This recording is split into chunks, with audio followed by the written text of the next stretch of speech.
You're listening to the When Life Hands You Lemons podcast. But in an entry-level film production, it's one strike and you're out. You're fired. I'm not calling you back. If your goal today is to make a basket, we're going to make that basket. The minute you create something, as soon as it's made tangible, you have a copyright in it. How do I get our guys to sound that big, that full when they do the harmonies? And I'm your host, Lennon Seahawk. Let's get to the show.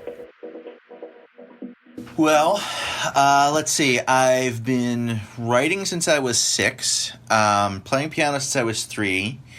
It's a very, very long story, and probably not very interesting, but it started when I was about 3. There was a local variety show called Al Albert Showcase out of Philadelphia, and I was totally obsessed with it. I wanted to be on it. I insisted to my mom, I want to be on this. And she was like, no, you don't. You don't know what you're talking about. Just stop. And finally, to get me to shut up, they made a deal with me and said, okay, if you take piano and you can take piano for, a year or two and you're consistent with it, then maybe we'll let you audition for it. So then I wouldn't stop shutting up about piano, and I insisted on piano lessons, and I got piano lessons. And when I was 5, I auditioned for the show, and I got on it as a regular. And what they had a section called Teeny Boppers, which was basically little kids from, I'm guessing 5 to maybe 9 or 10. And they would get up maybe once a week, and they'd sing a song, like an oldies, right? 30s, 40s, 50s standards, and or maybe tell a joke. So I was on there for a bit, and I ended up meeting another piano teacher out of Philadelphia, and he had been a hit songwriter. And, he said, I think you can write. So he taught me to write music, and took me under his wing, and probably from the time I was 6 until I went to college, so 18 or 19, I took lessons from him. And he was very tough. So he said, I want you to bring in a song a week. So I would, being the overachiever that I am, I'd bring in 3 songs a week.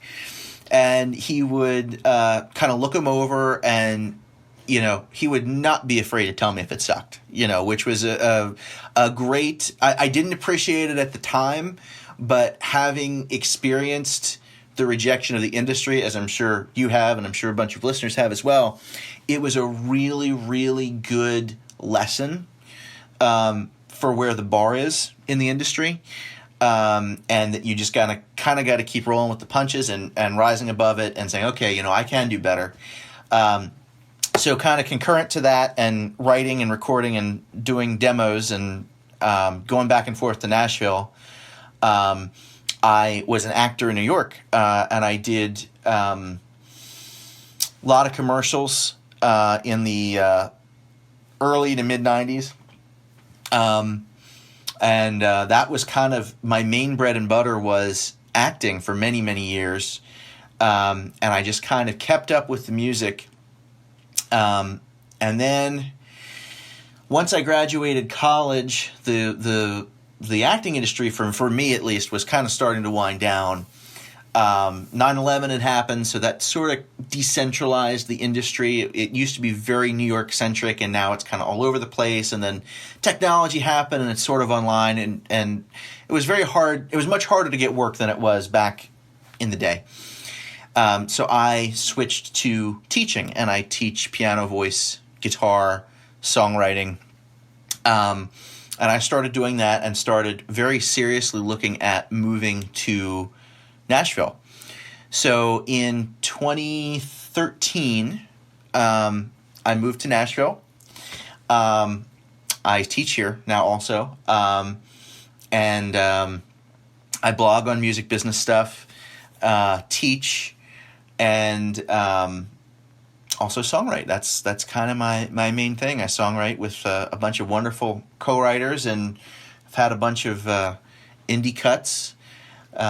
So yeah, that's kind of where I'm at. First of all, I want to commend you and thank you for being a teacher, because it's not an easy job, and a lot of teachers don't get recognized for their contribution to society. So I'm sure me and on behalf of all the listeners, we thank you for being a teacher and contributing and and teaching the younger generation as to what the music business is and can be. Well, thanks, man. I appreciate that. Yeah, no problem. I admire teachers, and we need so many more of them, and you sound like such a great guy. So I'd be humbled to be in your class, and I'm sure the students are very lucky to have you.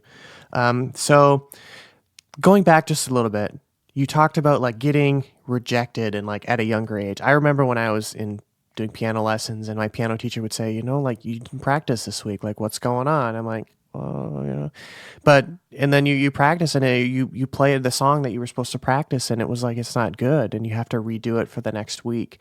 So can you talk about how that rejection kind of carried through, and like how you've learned from that rejection and dealing with it? Oh yeah, absolutely.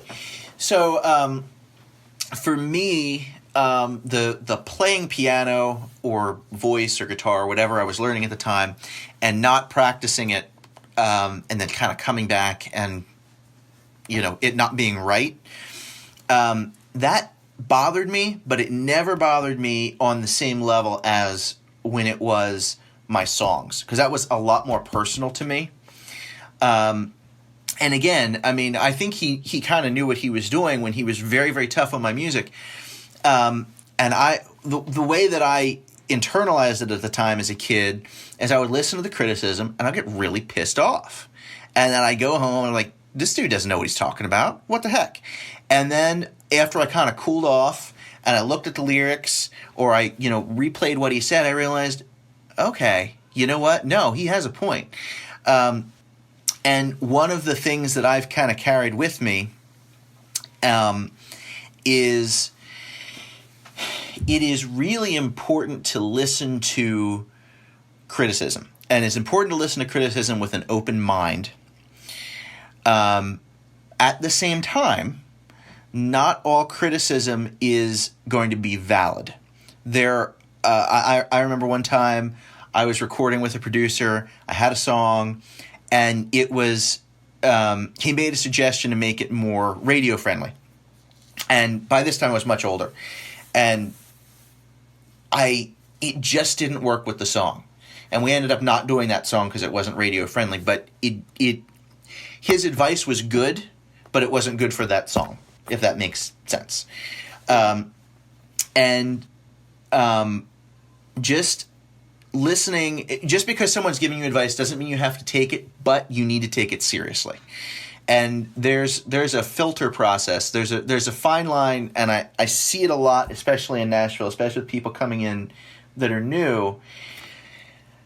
They're on either side of the spectrum, the extreme. So they either don't want to listen to anybody, they know everything, screw the business, whatever, right? And they're probably not going to get anywhere unless they're extremely, extremely talented.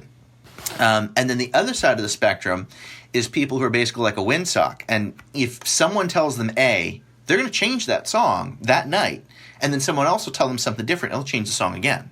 So you have to have some sort of backbone, but also be able to integrate criticism, if that makes any sense. Yeah. And I've been exposed to both sides of the spectrum, and I've met people that are on both sides of the sections of both sections.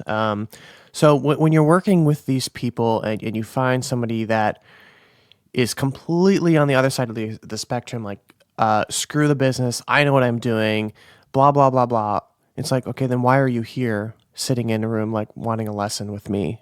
So can you kind of explain how those people, how do you teach those people, and how can you kind of talk somebody out of that mindset? Because I'm sure a lot of people have that mindset, like, oh, I already know what I'm doing. Like, they don't want to admit to their lack of knowledge in a certain subject, and that's not necessarily the way you want to approach it. And then going on the other side of the spectrum, the people that take criticism too harshly, like, how can you kind of talk them out of it and ease them and, like, make them understand what criticism is? Well, I believe that anybody can change, and I say that because I've developed over the years. Like I said, initially when I first started writing and I was getting criticism, I'd get pissed off, and I would reject it out of hand. So you just need to, like, find a way to get past their defenses, I guess, when you're talking to them. And that's very, very tough. And not everybody is equipped to change their perspective willingly, right? They may discover it on their own afterwards, oh man, he was right, 6 years down the line, But I feel like if you want to improve at anything, you've got to listen. And one of the things that opened my eyes and blew me away is if you look at the top musicians, the top writers, the top producers even, most of them, the vast majority of them, are still looking for more knowledge. They're still seeking out the gurus or unique techniques. They're not saying, man, I got it all, I know everything. So to me, it's a humility thing, because if someone that is better than me is still seeking to improve, I have absolutely no excuse not to improve. There's no excuse whatsoever. On the other end of the spectrum, as far as constantly changing your song, that kind of goes back to having a filter and having a sense of who you are as a writer, as an artist, or whatever. And the way I kind of look at this is my method. It might not work for everybody, but this is my the way I go about things.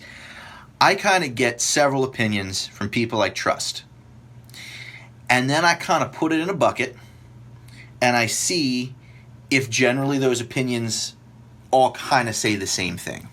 And if they all kind of are saying the same thing, then it might be time for me to think about changing this song or whatever.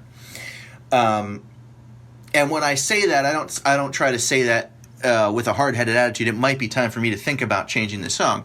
I mean, I need to take that advice, and I need to look at the song, and I need to say, will this help the song or hurt the song, or is it within my vision for the song, right? So if they're giving me, just for example, if they're giving me advice to make the song mainstream, and just, for example, I don't want it to be mainstream, that might be completely valid advice, but not valid for that song. At the same time, there have been times that I've had songs that I absolutely thought were done. I worked on them. They were in the third draft. I played them for a co-writer, and they go, man, but what if you did this? What if you changed this? And it just blew my mind, and I was like, dude, that just completely made the song better. So there's that line between being open and not being too eager to try to appease everybody. Because I feel like, on the one hand, if you're too eager and you're always changing everything, you give off the impression that you don't know who you are. And a lot of times people, when they come to town, they get lost because of that. For example, they're following the trends, right? They maybe were had a unique sound when they started out and they moved to Nashville, and they decide, well, I'm going to do bro country because that's what's on the radio, right? And then they lose their identity in that, and they're exactly like everybody else in town, so there's nothing that makes them stand out. Does that make sense? Mm-hmm. So, yeah, it's keeping your individuality, being honest with yourself, and that's the hardest thing, man. Being brutally honest is this song ready? Is this as good as what's out there? Is this a song that is going to make an artist flip and bump one of their own songs that they wrote to put it on their album, So how can you kind of tell how do you know when you should take criticism or not? Because you talk about, like, you don't want to be too hard-headed, but you also want to have an open mind. But like there's going to be times where you have a song, you're like, nope, this song is perfect. The song is perfect. There's nothing that can be changed. Like, it's absolutely radio ready, and there's nothing that can be changed about it. So how do you know when to kind of decipher when you should take criticism and apply those changes and when you shouldn't? That is a really good question, and I hate to say it, but that is a very individual thing. I have heard of songs that are hits that, people have said, publishers said, oh man, that line sucks, whatever. And then that ends up being the line that makes the song. And the writer just loved it so much and believed in it so much they didn't change it. And I've heard the opposite thing, obviously, too. I guess there kind of comes a point for me when a song is done and I know that I've put 110% my best everything into the song, and I start pitching it around. And for me, I could pitch it to 5 different people and I can get 5 different opinions. I could pitch it to somebody who hates it and doesn't get it. I could pitch it to somebody who loves it and flips. And at that point where I feel like you're just getting so much varied feedback, it's more about finding the song a home. And that's just going to be the right person, the right place, the right time, the right publisher to believe in the song or song plugger or whatever. More than I've got to change that song. And you'll also hear, if you do any amount of pitching, nitpicky things. And I don't mean that in a negative way, but things that are really, really minute. Like, let's say, switching a pronoun around. Or things that, they're not going to make or break the song.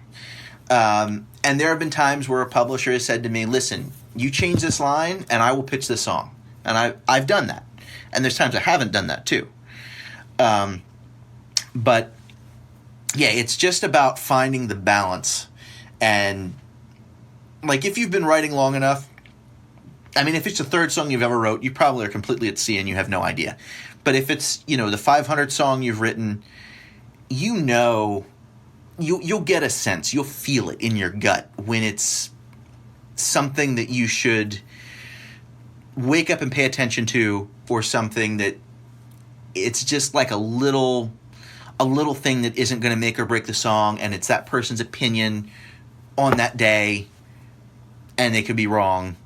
I was just going to say, like, when you're pitching it and when you've written 500 songs, you're going to know, like, when to sift through the feedback, and you're going to know what's good feedback and what's not, because you know what's true and what's not because of your style.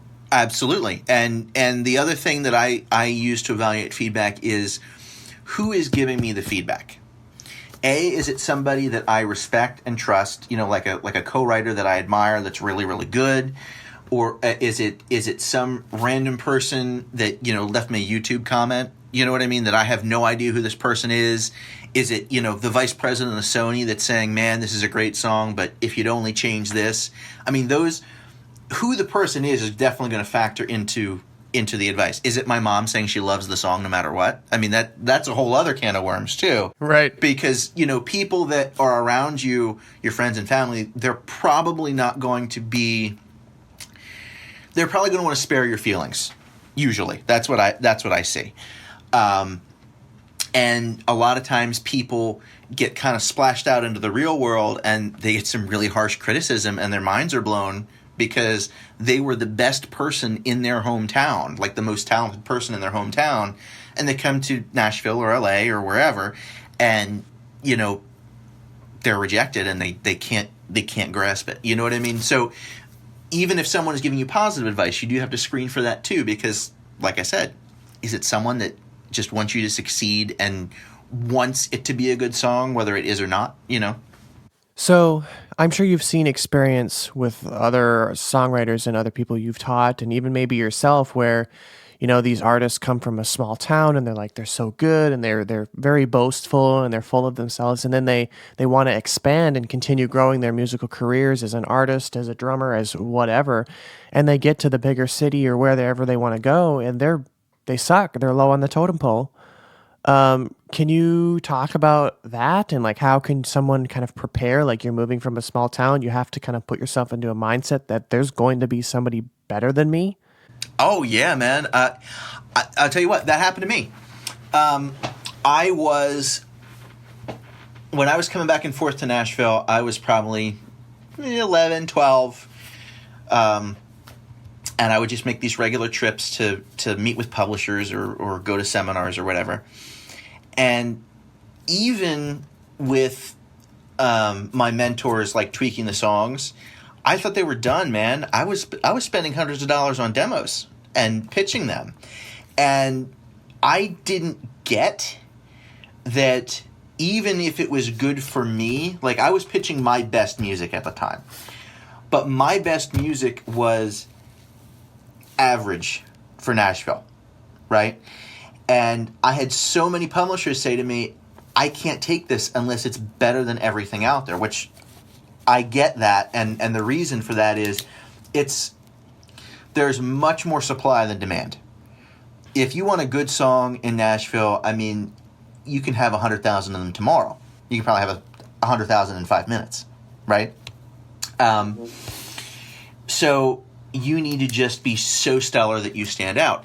And that might have been the best song that anybody in Philly wrote or anybody in my block had written. And I'll tell you, one of the things that opened my eyes was going to writers' rounds, which I don't know if your listeners are familiar with Nashville, but it's a very, very specific to Nashville thing. There are shows that they've got maybe 3-4 writers, and they'll all kind of sit with a guitar on the stage, and they'll each kind of take turns singing a song. And I happened to catch a round with Jason Blum, major hit writer, written for like Britney Spears and people like that. He's also an author, isn't he? Yes, and a fantastic book, by the way. He's got several fantastic books and a wonderful speaker.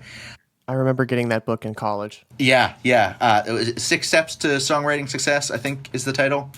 Yes, I think there's one more as well. He's got... I bought those books, and I learned a ton from those books. But it was him and I want to say Rick Beresford and Angela Cassett and maybe a couple other hit writers. And I listened to the level of these people, and I just sat there with my jaw open. And I walked out and I was like, I don't know anything. I don't know how to write a song. These people are masters at the craft.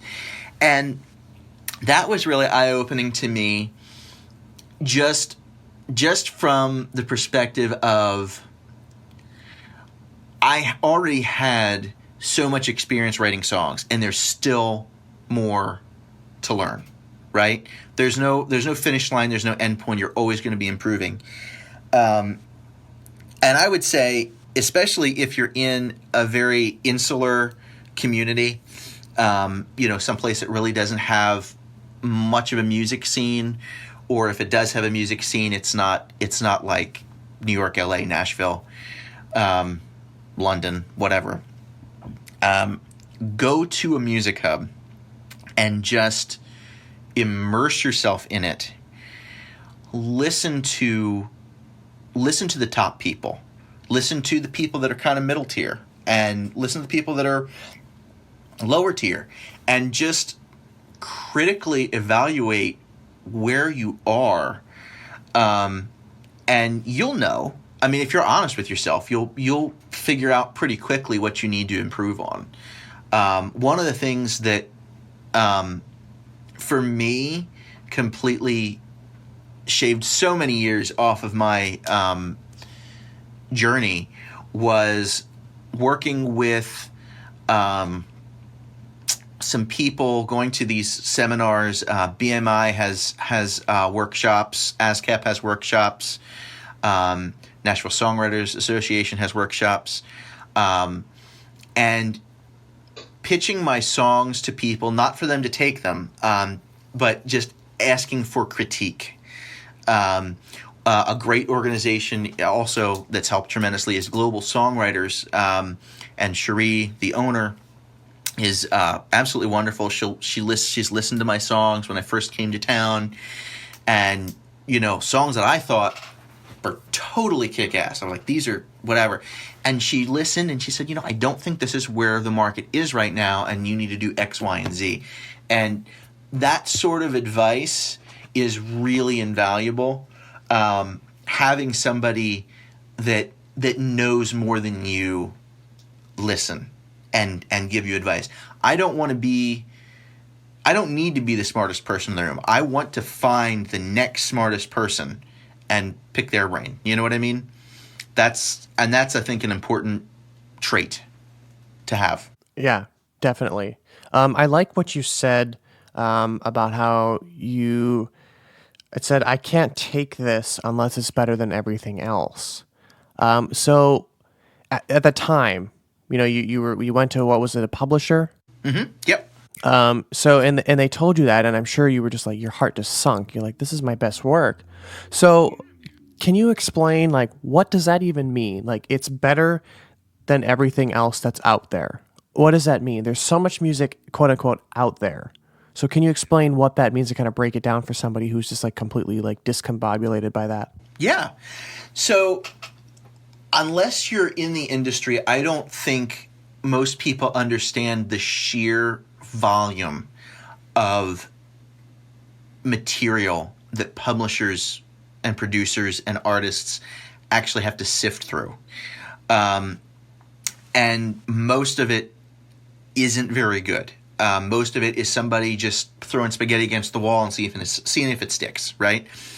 And I've heard stories of people with big trash bags of CDs that they have to listen to every week, just to get through, and sort through and say, okay, this is great for my artist, this is not very good. And some of these publishers, they have staff writers, and they've got to feed those staff writers, and they've got to get those staff writers cuts. So for somebody to come in that isn't a staff writer, just literally walking off the street, that person has got to be freaking phenomenal. That's got to be the best thing they've ever seen, for them to take a cut away from one of their people, right, and sign that song. So if you've got a song, let's say, I don't know, about partying in the summer, all right, and they've got 50,000 songs in their drawer about partying in the summer, they're probably not going to take your song, right? Especially not over someone that they've already got signed, right? So what the publishers were saying to me at the time was, it's got to be so different, right? Nothing like what's out there as far as, not another party song, not another heartbreak song, not another drinking song, but so good that they don't have something that can beat it or is comparable to it, right? And that is such a hard bar. It is really, really tough to compete with that, especially when you consider Nashville has some of the best writers in the world. And they are cranking out some amazing songs. I have heard songs at Writers' Rounds that are so freaking good, man, that just blow me away. And they might not even necessarily get on the radio. They might not get cut, but they are freaking amazing songs. So if you want to succeed here, and really I think in the industry in general, if you want to succeed, you have to be willing to grow, right? So let's say, hypothetically, you come in and you're a mid-tier writer. You're not amazing, but you're not bad. You're just kind of okay, and you're in the beige sort of middle. You kind of fade into everything. But you think you're amazing, you will never make it. And you think now I'm not talking about believing in yourself, because that's a whole other can of worms. You need to have that faith in yourself, but you don't need to have unreasonable faith in yourself to the point where everything you write is gold the minute it hits the page, right? But you've got to be willing to critically assess, is this song good enough for a publisher to sign it, or to sign me as a staff writer, right? Is this good enough for me to get to, I don't know, Florida Georgia Line or whatever, and they've just got to have this song? And unfortunately, that's the reality, because, like I said earlier, there's so much supply. People come to Nashville all the time with, a guitar case and a suitcase full of demos, or MP3s as it is now. And there's just so much stuff, and there's so much good stuff, you know?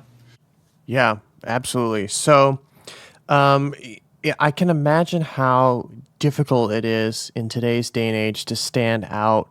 And these people, everybody's always looking for exclusivity, like exclusivity. We've never heard this before. We want to be the ones with our names on this, and nobody else has heard anything else. We want to be the ones to kind of set the standard. So then it's just like continually raising the bar for what's to come next. So you talked about like not writing songs about, partying in the summer, about drinking beer, about heartbreak. I mean, it's like welcome to country music, but you're going to have to come up with something more innovative.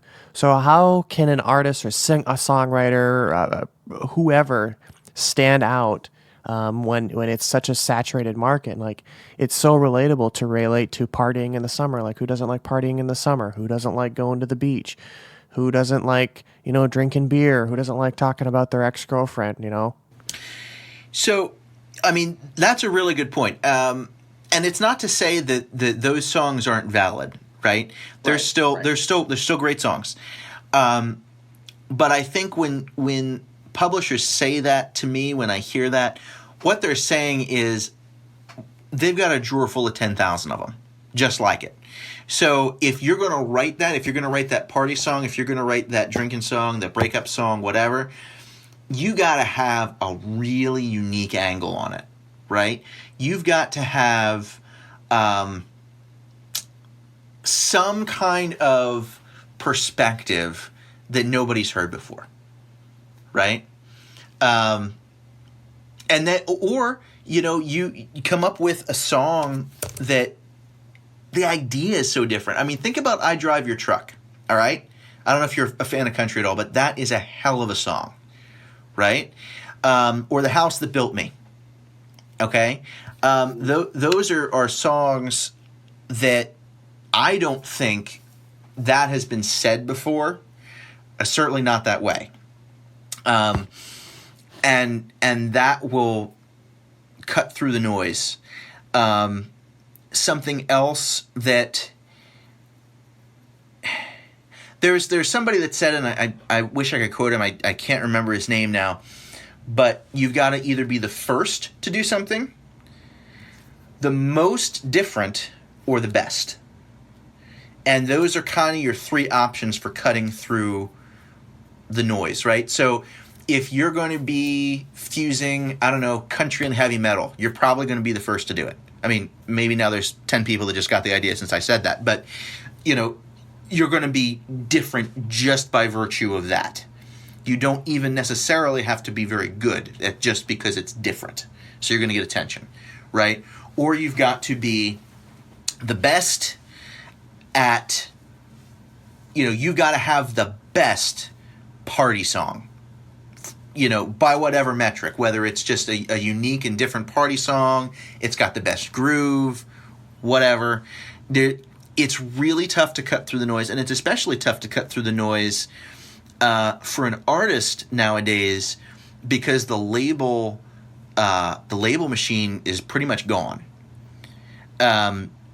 There's no real gatekeepers other than, you can put your stuff online and, someone will listen to it.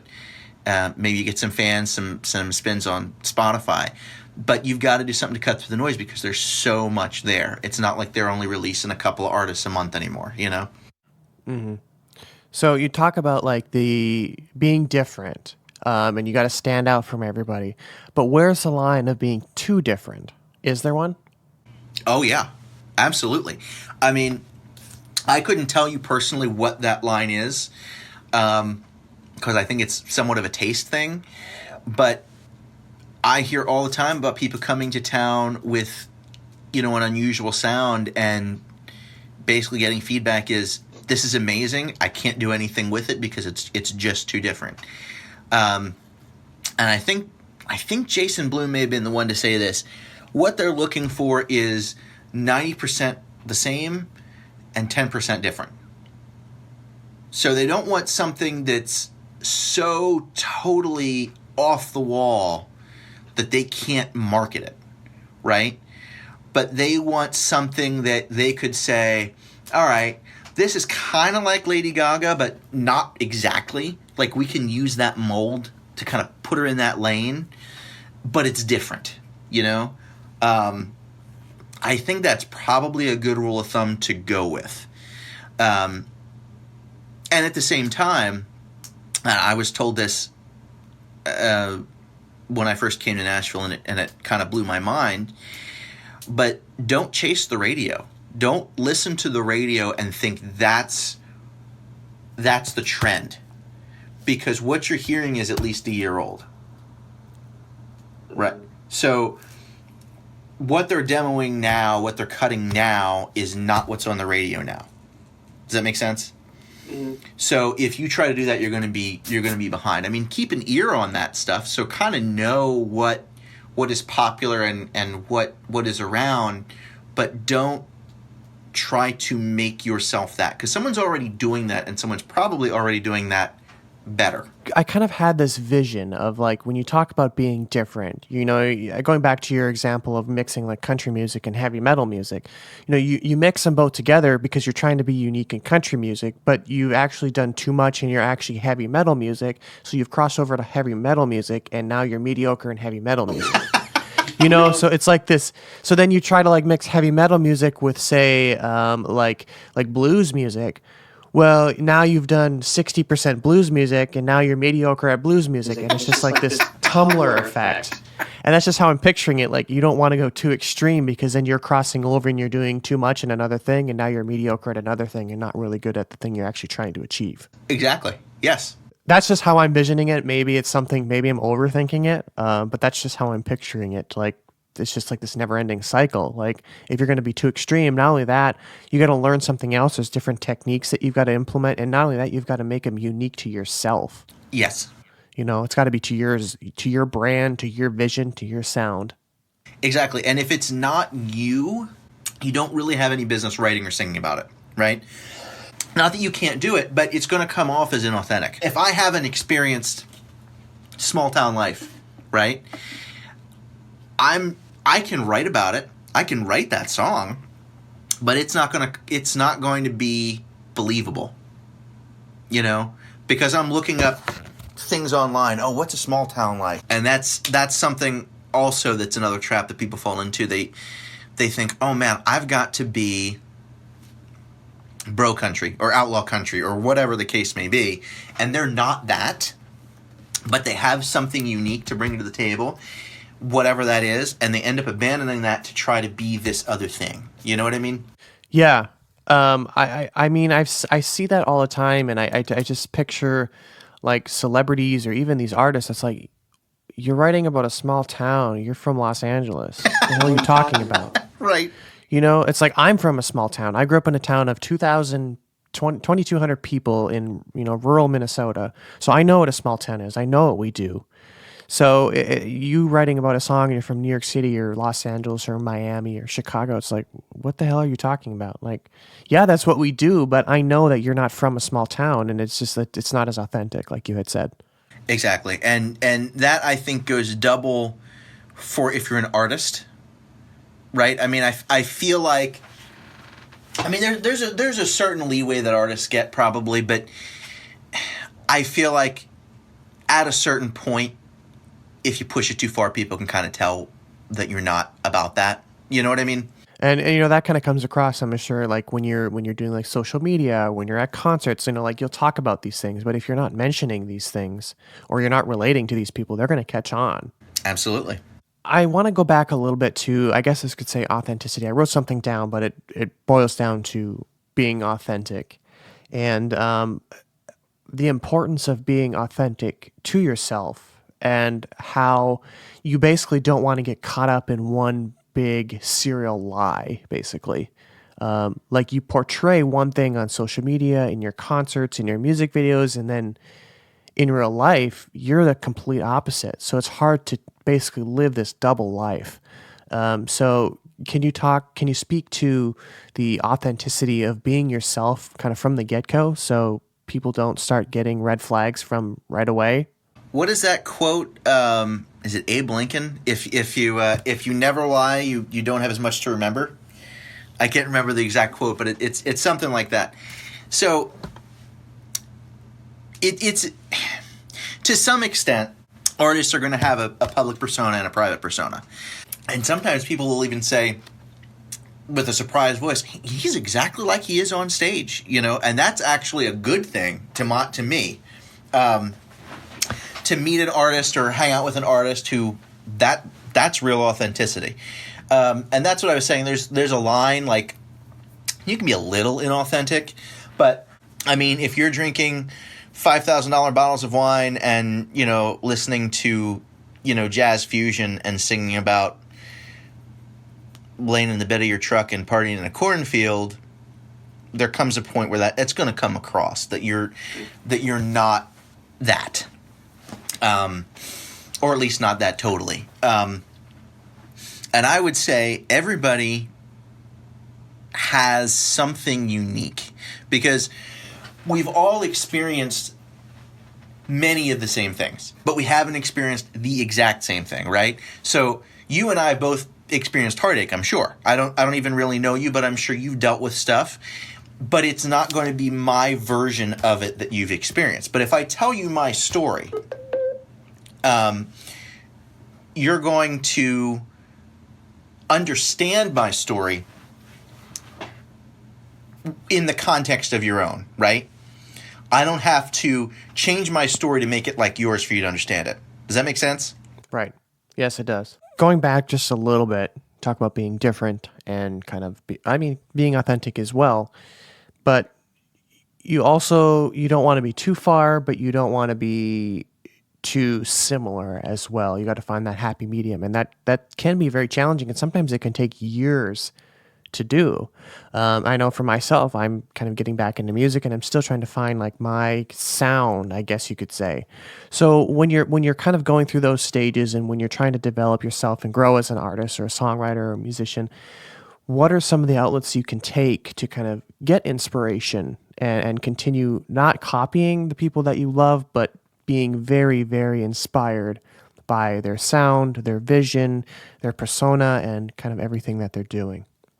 I like to kind of pick and choose from different artists and writers that I admire what specifically those things are that I like. So let's say, for example, you really like the blues aspect of the Rolling Stones, right? Don't become the Rolling Stones. Take that influence, take that whatever it is that you like, and try to draw it into what you're doing and put your own spin on it. I would say if you're finding yourself playing something or singing something or writing something and you're like, man, this is exactly like X, you're probably going on the wrong track. You want to pull back a little bit. You want to add your flair to it.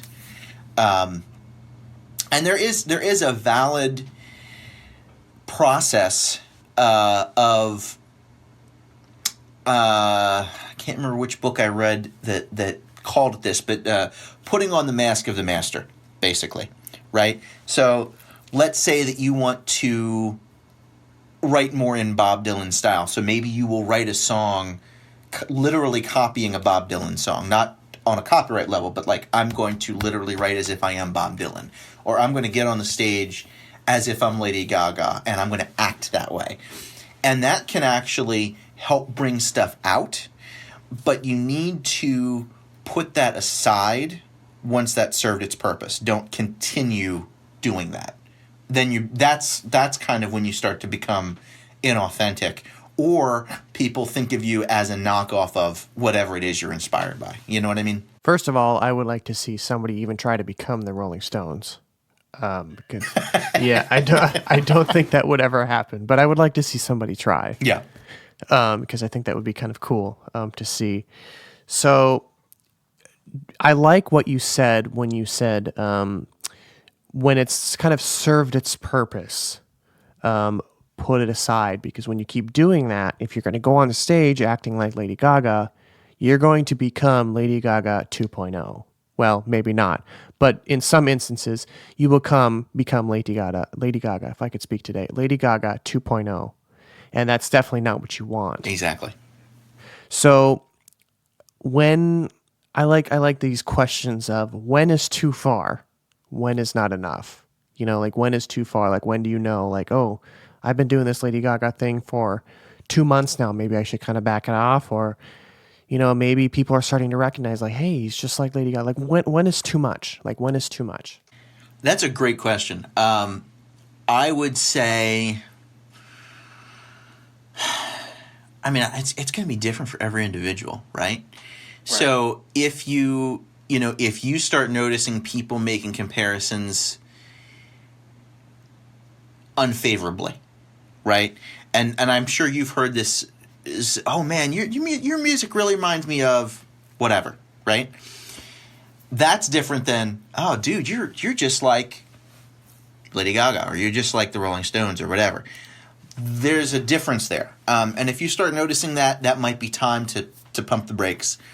And the other thing is, internally, I feel like you need to listen to yourself, you need to be in touch with yourself, and you need to trust your gut when it's time to stop.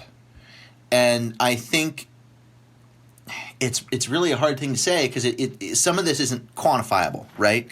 It's a matter of experience, it's a matter of insight, it's a matter of just doing it enough to realize, I've got what I need out of this. I can put away that crutch now. I can do this on my own and take it in my own direction. You know what I mean? Right. And it's probably also a confidence thing, honestly, also. Because it's a lot easier to pretend to be somebody else than to be yourself. And that's probably a little bit of a danger that artists come across. And do you think it's possible, or have you seen any artists, musicians, anybody like that have kind of went from being like a Bob Dylan on stage to then, you know, when they're songwriting, they write like the Rolling Stones or the Beatles? So you're either juggling two, or once you've put the Bob Dylan crutch away, you pick up the Rolling Stones crutch and you start rolling with that one. Kind of pun intended. Good pun. I have definitely known people who, and this is understandable, especially as a songwriter, you want to have a hit, who will say, I love performing X, or I love writing X, but I don't perform it because that's not what's popular, right? Man, if I would love to write songs like, you know, 80s new wave. I don't know. I'm just making that up off the top of my head. I'm sure it exists somewhere. All right. Well, I love to write, 80s new wave, but what's really popular right now is this, and this is what I have to do. And that I think is being inauthentic for the purpose of success, and sometimes that works. If I'm being honest, it's probably works more often than it doesn't. But you do need to make sure that enough of yourself is represented in what you're doing that you're not totally miserable with it. I mean, I've heard of bands, I've heard of artists that despise the music that they cut. They cannot stand it. It's not them. They don't like it. They would rather be doing something else. But that's what pays their mortgage, right? So that's what they've got to do. And that's a sucky situation to be in. Yeah, that would be sucky. Especially, it's like working a 9-to-5 job that you absolutely hate, but you can't quit because you don't have any other opportunity, and it's the only thing paying your mortgage right now. So, I mean, that would definitely suck. So as you're going through these crutches, and when you kind of come through and you kind of realize, like, you went through the Bob Dylan phase or the Rolling Stone or Lady Gaga or whatever stage you went through, and you're kind of like, you really have drawn a lot of inspiration, and you're starting to kind of notice yourself develop as an artist, as a musician, and people are not even comparing you to anybody anymore, but they're saying, like, this is so, I've never heard anything like this before. What are some other things that the artist or whomever may start noticing when they start kind of coming up with their own sound? I think you're going to hear it from people. You're going to hear, man, I've never heard anything quite like that. It's kind of this, but it's kind of that, but it's both. It's different. You're going to hear from fans. You're going to hear from publishers. And I think, again, especially this goes back to knowing yourself creatively. You will know also when you love what you're doing and when you're getting a response to what you're doing, I think you're on the right track. That's good advice, because I think a lot of people, especially in the music industry, I would assume people seek out acceptance and they seek out confirmation for what they're doing. And if there's no confirmation as to what they're doing, then you're just basically putting out music, you're putting all this heart and soul, and you're putting all this time and money into it, and you're not really getting a response out of it. So you kind of like second guessing, like, what is my purpose here? Like, what am I really doing? Like, why am I not as successful? I've been doing this for 3 years. Why am I not performing at Tomorrowland and, some of the largest music festivals or wherever you want to perform, So as these artists are kind of developing themselves, let's say they pitch their music, it's really good. They pitch it to a label, and the label really likes it. However, they want to get in to start kind of changing things. And then, 6 months down the line, you kind of realize, like, shit, what am I doing? Like, this isn't me. This is what the label wants. This is so I can feed their pockets. Like, how do you, like, can you kind of explain how to keep an eye out for that? Because I know it can be very predatory, especially for a younger artist who may not know what to look for. Dude, I mean, you know as well as I do, that's a tale as old as time, or at least as old as the industry itself. Absolutely. And there have been people who wouldn't fit the label's mold and they got dropped. There are people that fit the label's mold and it was a disaster for them because it wasn't who they were. It is a very individual thing, right?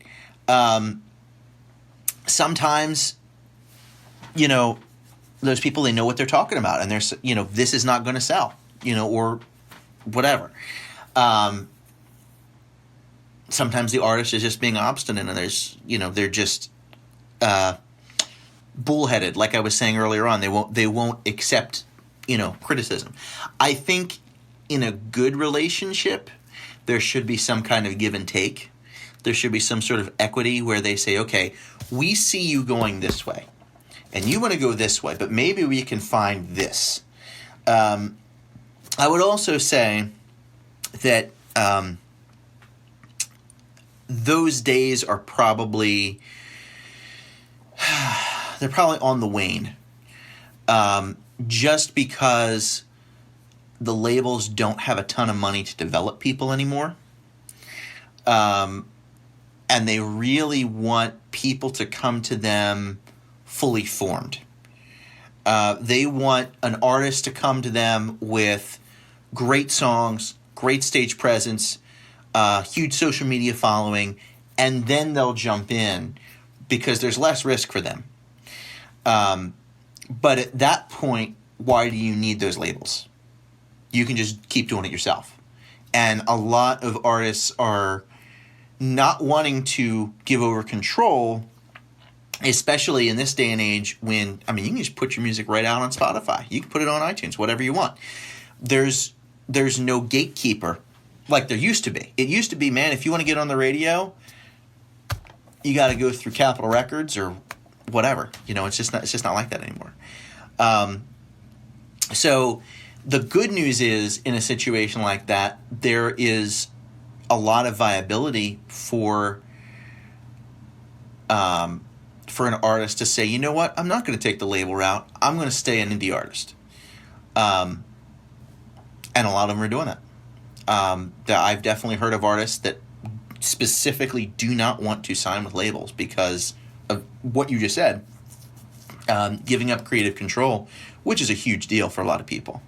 And these days, I don't know that it's the be-all, end-all that it was, 25 years ago. And I mean, you look at like Chance the Rapper. He's completely independent. Isn't he like the first, correct me if I'm wrong, but isn't he the first independent artist that hasn't signed to a major label to win a Grammy? That may be true. I'm not sure about that, but I will take your word on that. Yeah. I remember reading something cool or crazy about that. Like he's the first like independent rapper or musician to get a Grammy. It's never happened before. All of them have been signed to a label or anything like that. I'd have to like triple check that, but I'm pretty sure he's already set a crazy thing. And you look at like Childish Gambino, same thing. Yeah. Donnie Glover, same exact thing. He's completely independent. Look at how big they are. It is possible for artists to grow and expand exponentially without a major label. And like you had said, they want everybody to come in all primed and propped up, so then they can you just sign the deal where they get all the money, and you may or may not get anything. You'd be getting half or a third of what you were getting before. Yeah. So aside from like the labels kind of being potentially predatory if you're not careful, because there certainly are predatory labels out there, but what are some of the new things that you're seeing maybe some of your students get into or come up with, problems? Maybe it's they're having troubles booking gigs, or like what are some of the problems that some of the younger artists or those that are just getting in that you're seeing kind of come up? Yeah. So before we move on there, I just want to put a little note there. The biggest thing that I see coming across with places being predatory labels or whatever isn't necessarily those household name labels, right? That's a different can of worms. What I am hearing a lot, and I mean this is absolutely rampant in the industry, is somebody saying, "Man, you pay me X amount of dollars and I'll pitch and I'll sign you," right? So a lot of people that don't know anything will come to town and they'll, fork over, I don't know, 10 grand or something, or their, retirement or whatever, thinking that they're going to get, be the next whatever.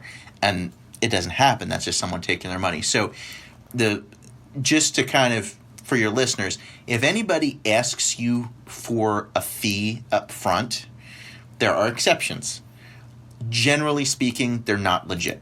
You don't want to do that. Any label worth their salt, any publisher worth their salt won't ask for money before signing, because they make their money on the back end. They make it, if you make money, they take their percent. An exception is song pluggers, which I think is specific to Nashville, which is you pay someone a retainer basically, and they pitch your songs. But there are song pluggers that are very, very good, very, very reputable, and there's song pluggers that aren't. So you want to really do your research if you're going to get into that and do a deep dive. But other than those kind of exceptions, most of the time, yeah, most legit will just take a percent. They won't ask you for money. But I'm sorry, go back to your other question. Right. That was a very, very good point, because a lot of people who don't know that, they'll come in and like they just want to be successful. They just want to drive the nice cars. They want to be performing, and they want to spread a good message of love and peace and whatever they want to spread. So for somebody coming up and saying, "Hey, you give me $10,000, you'll be performing with Lady Gaga next week, or you can open for Queen," that's probably not going to happen. And usually when they're offering you money, it's usually the other way around. Usually the label will offer you money, like in advance. Exactly. And then you'll sign, and then they'll make their money on the royalty end, on the back end. That's what I see more often, and that's more reputable. Like if the label's offering you money, and then they'll just collect it on the back end. But if they're asking you to pay them money, that's something you should kind of steer clear of. And usually like the reputable labels, like the big three and then their subsidiaries, won't do that. I've never heard of them having that happen, but for sure. And always check, always Google. Call your PROs, like your ASCAP, BMI, CSAC, even if you're not a member, and be like, hey, is such and such a company legit? They'll tell you. They'll be able to help you out. I'm sorry. Anyway. Yeah, ask friends. Have a good lawyer on speed dial. Oh, for sure. For sure. You just got to have all that stuff lined up. They'll definitely know as well. But going back, kind of talking about what are some new things that new artists should watch out for, especially with, kind of the predatory labels are still there, but they're kind of being pushed out. So what are some new things that maybe younger artists or burgeoning artists are kind of really kind of struggling with? Man, the biggest struggle that I have seen is cutting through the noise. That's the absolute number one thing that I keep hearing about. And some artists are very, very good, and they're just not getting traction. Some artists, just don't have the machine behind them, right? Because if you're on your own, you've got to be your own PR, your own booking agent, your own everything. And to some extent, you do need to have some money. I mean, you definitely need all that. All that's going to cost you thousands probably if you really, really want to do it. So I would say the biggest challenge is just cutting through the noise. And unfortunately, I don't have a whole lot of advice for that, other than to just try to be the best, most different within that framework that you can be. Mm-hmm. You've always got to keep trying. Just because somebody tells you they don't like it, that doesn't mean next week they won't like your next track. So you just got to keep going. Never give up. Keep your head up, and always just write music every single day. Write every week, whenever you have time. Try new things. Try new instruments. Try new mixing techniques. All kinds of. Learn a new instrument. Listen to new music. There's so many different things you can do to continue growing and learning, so then you can implement it into your own music and even your own persona. Watch some of your favorite artists and bands perform. Watch them on YouTube. Go to their concerts. What are they doing that you really like?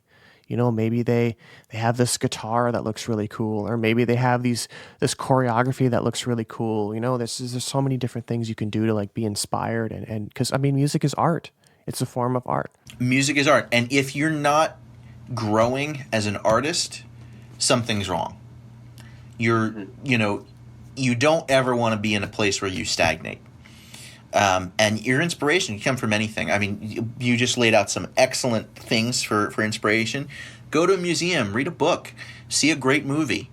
Any of those things can inspire you, but you've got to be constantly looking for the next thing that is going to impact you and that you can kind of take into yourself and make your own. If your music sounds the same as it did 5 years ago, something is definitely wrong. If your music sounds the same as it did last year, something is wrong. There's going to be minor things that are going to change, and there's going to be major things that are going to change. But if 90 or 80% of your song sounds exactly the same as what it did last year, there's something wrong. And not saying that's a bad thing, because a lot of artists go through that. They just don't know how to evolve. They don't know how to grow. They're not sure how to go out of their comfort zone. They don't know how to do these certain kind of things. That's okay. There's resources out there for you to learn and try. And music is there's no set, hard and fast rules. I mean, the rules in music are meant to be broken. Just because you're in the key of C does not mean you can jump into the key of E minor. There's no rules for that. Do whatever you want. Yeah. So how can the listeners reach out to you if they have any questions about anything you said, or even follow and keep up with you in your music, and maybe even reach out for a lesson? Yeah, sure. You can find me on Facebook, Dan Reifsnyder. Just shoot me an ad or a message. I have a website, songsmithing.net. I believe my email address is up there. But I kind of post all my blogs and musings and stuff on there. Cool. And I will put all of that stuff in the show notes as well, so the listeners can easily kind of follow you and reach out if they have any questions. So thanks again, Dan. I really appreciate you taking the time out of your schedule this evening to chat with me. We had such a great conversation. Yeah, no problem at all. So we will definitely be in touch. And thanks again for being on the show. Absolutely. Thanks, man. Yeah, no problem. Daniel and I connected a few months back when I reached out to him about including this podcast in a blog post that he wrote. And I did some more digging, and we connected on Facebook. And then I found out that he is very involved in the music industry and has been a singer-songwriter for many years. And he has played numerous instruments. And he is, bless his heart, a music teacher. And I can speak, I'm sure, on behalf of all of the guests and all of the people listening that we need more instructors and teachers and mentors in today, regardless of the industry that you're in, but specifically music, because the arts is something that people use to kind of grow and relieve themselves of the stress that is life and their daily darknesses.